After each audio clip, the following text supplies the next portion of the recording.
June 13, 1997 டெல்லியில உப்கர் cinema அப்படிங்கிற தியேட்டர்ல ஒரு பெரிய தீ விபத்து ஒன்று ஏற்படுது. இதுல 59 பேர் இறந்தும் போயிடுறாங்க. தீயினால கிடையாது, சுவாசிக்க முடியாம மூச்சு திணறல் ஏற்பட்டு இறந்து போயிடுறாங்க. மூச்சு திணறல் எதனால ஏற்பட்டுச்சுன்னா இந்த தியேட்டரோட எக்ஸிட்ஸ் எல்லாமே பிளாக் ஆயிருந்துச்சு.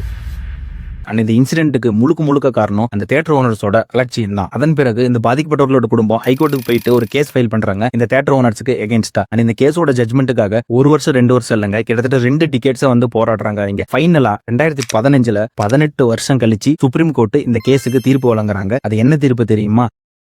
இந்த பாதிக்கப்பட்டவர்களோட குடும்பத்துக்கு இந்த தியேட்டர் ஓனர்ஸ் தலா 10 லட்சம் ரூபாய் வந்து காம்பன்சேஷனா வழங்கணும். அப்படி இல்லைன்னா 2 வருஷம் சிறை தண்டனை அனுபவிக்கணும். 2017 இந்த 2 தியேட்டர் ஓனர்ஸ்ல ஒரு தியேட்டர் ஓனர் வந்து ஜெயிலுக்கு போறாரு. அதுவும் 2 வருஷம் கிடையாதுங்க, 1 வருஷம் தான். இன்னொரு தியேட்டர் ஓனர் வந்து அவரோட ஏஜை காரணமா காட்டி இந்த ஜெயில் தண்டனையில இருந்து தப்பிச்சிடுறாரு. இந்தியால ஜஸ்டிஸ் வந்து இப்படிதாங்க இருக்கும். Chapter 1 The life we are all taught. Justice denied is justice denied. இதுக்கான தமிழர்த்த என்னன்னு பாத்தீங்கன்னா, தாமதப்படுத்தப்பட்ட நீதி மறுக்கப்பட்ட நீதிக்கு சமம் அப்படிங்கிறது தான். இந்த 2 லைன்ஸுமே உங்களோட சிபிஎஸ்சி டெக்ஸ்ட் புக்கில் நீங்க படிச்சிருக்கீங்கல்ல. இதுக்கான உண்மையான அர்த்தம் இந்தியால என்ன அப்படிங்கறத வாங்க நான் காட்டுறேன். இந்தியால சோஃபார் 5 கோடிக்கு அதிகமான பெண்டிங் கேசஸ் இருக்கு. நீதிமன்றங்கள் வந்து இப்போ ஒர்க் பண்ணிட்டு இருக்கிற இதே வேகத்தில் ஒர்க் பண்ணாங்கன்னா இந்த எல்லா கேஸையும் கம்ப்ளீட் பண்ண அவங்களுக்கு 324 வருஷம் தேவைப்படும். இது எல்லாத்துக்கும் மேல 1,80,000 கேசஸ்க்கு நீதி வழங்காம கடந்த 30 வருஷமா நிலுவையில வந்து வச்சிருக்காங்க. இங்க ஜஸ்டிஸ் அப்படிங்கிறது தாமதப்படுத்தப்படல, உயிரோட குழி தோண்டி புதைக்கப்பட்டது.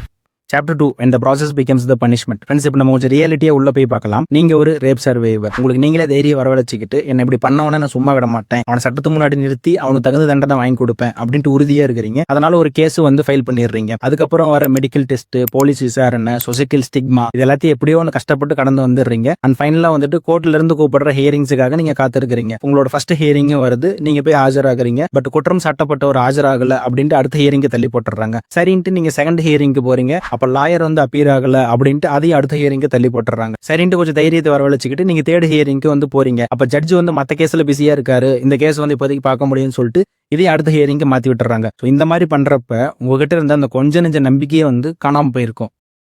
ஈவன் நிர்பயாவோட ரேப் அண்ட் மர்டர் கேஸ்ல குற்றவாளிகளை தூக்கில் எடுறதுக்கு கோர்ட்டுக்கு 7 வருஷம் வந்து தேவைப்பட்டுச்சு. And it's the fast most tracked rape case in the country. Now imagine the ones nobody is வாட்சிங்.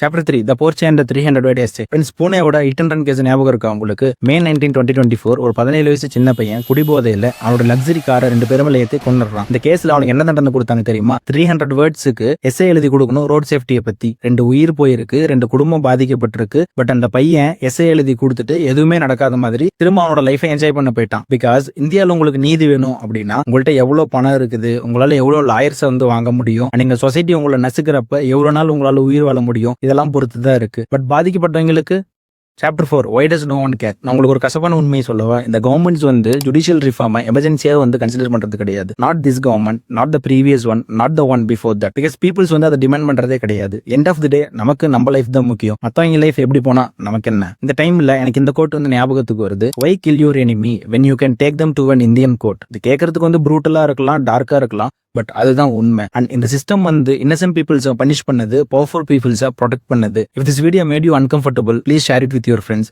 அண்ட் வீடியோ பிடிச்சிருந்துச்சுன்னா லைக் பண்ணுங்க, ஷேர் பண்ணுங்க, கமெண்ட் பண்ணுங்க, மறக்காம சப்ஸ்கிரைப் பண்ணுங்க.